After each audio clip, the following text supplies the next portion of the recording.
Now, Grip, Best Boy, Clapperloader, those quaint old names we sometimes see on credits. There are still people who do those jobs, but they're being joined by a new breed.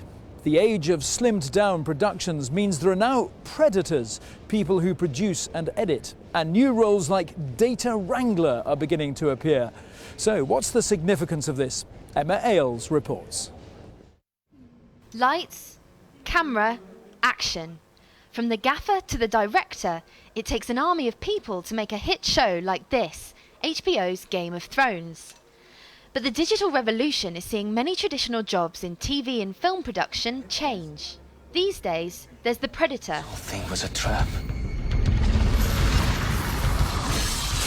Not like this, but a combined producer and craft editor. And the wrangler. I'm comfortable in jeans that last. Not him, but a data wrangler. They handle the vast amount of raw data that filming and digital produces. It's more of an evolution than a revolution. It's back to that example of a librarian that you might think of is really a knowledge worker now. They have to curate the content. They need to work and be able to identify how to find and search and discover media in the end. We don't just have a barcode on the end of a tape and inside the tape sleeve have a description of all of the elements. We actually need to manage that information in a way that somebody in Germany can find it from London. For producers on documentary films, making sure people in these new roles work efficiently is vital. We're filming reality, so you kind of capture it and you have to get it, and that that media is so precious to us that in a way all this kind of fear over things changing in a tapeless world was how critical that media is, but who's going to take that responsibility to kind of handle it in post-production? Getting a foot in the door of the industry has always been tough. So, is the emergence of new roles making it easier for young people to break in? Absolutely. We've been able to use prosumer tools like Final Cut or Premiere as opposed to high-end editors, and that's a lot of folks coming straight out of college have those skills, and we've been able to train them and get them into the production pipeline quicker. Behind every great film or TV program, there's a great crew. And increasingly, that includes DITs, data wranglers and predators. And for young people aspiring to a career behind the lens, that means a whole new world of opportunity. Now, each day on this programme, we've been taking a close-up look at one particular section of the show. Today, we focus on the delivery zone. This takes up no fewer than 6 of IBC's 14 halls, so it's a huge part of the exhibition. Katie Spencer has been zoning in.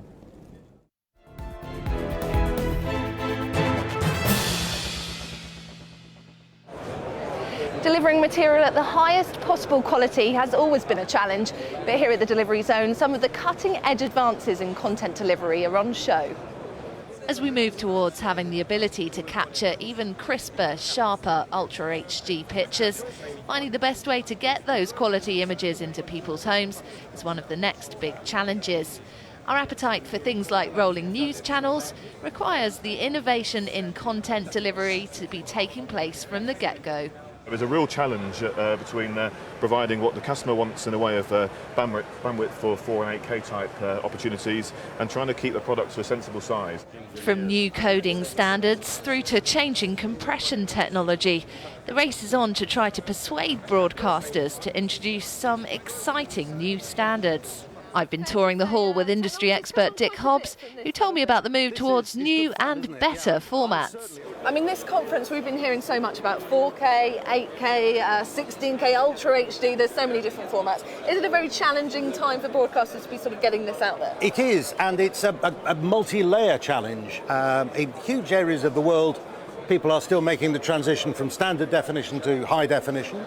Now we are seeing people say, well, we'll go beyond HD, we'll have 4K, we may have 3D. And they're all challenges to find the bandwidth to be able to deliver them.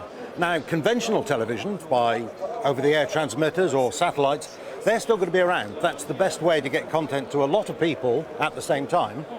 But increasingly, people want the content at any time, at any place. 4K and Ultra HD may be wowing the crowds here at IBC, but how mainstream broadcasters transmit those images, allowing us to get them onto all of our devices, is an area that development teams are still exploring. There's going to be a step change because we have to find ways of encoding which are more efficient.